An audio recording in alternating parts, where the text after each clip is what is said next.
د پیغمبر پاک صلی الله علیه وسلم دنیا ته دراته ګورز مسلمانان ډیر په مذهبي جوش او جذبې سره مانځي. پلار بر او په غر د میلاد په زړه پورې دستوري کیږي. د ملکند درگئی په جامعه سبحانیه رضویه کې هم د نور کله پرنګ سخکال هم د عید میلاد النبی صلی الله علیه وسلم په لړ کې یو دستوره تر سره شو چې پکې د پښتونخوا د بیلابیلو سیمونو عالمانو، ناتخوانانو او مذهبي سکالرانو ګډون وکړو. دستوري ته نامتو عالم دین مفتی فضل جمیل رضوی، صاحبزاده محمد جنید، احسان الله حسین او مولانا رحمت الله قادری ویناګانی وکړي. خپل خو پیغمبر ته په خپل ځانګړي انداز کې د نظم او نثر لاري د عقیدت پیرزونی وړاندې کړي. باید چې د دنیا او آخرت د کامیابی لپاره موږ د خپل نبی په سنت او د حدیث مطابق ژوند تیر کړو. د برکتی غونډې په مهال نامتو ناتخوان جنید قادری او یو شمېر ناتخوانانو د خپل خوږ او جادوګر आवाज لاري د ناتونو اورولو سعادت حاصل کړو، کومې چې د شریکو خلکو جذبې نورې هم لوړې کړې.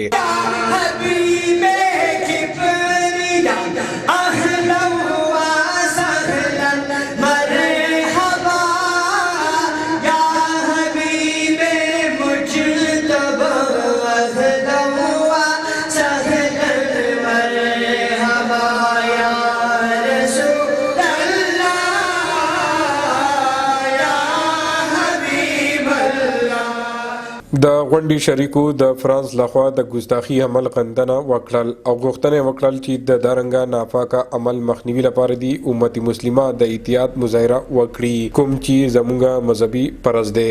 عمران زریاب، خیبر نیوز، درگئی، مالاکنڈ.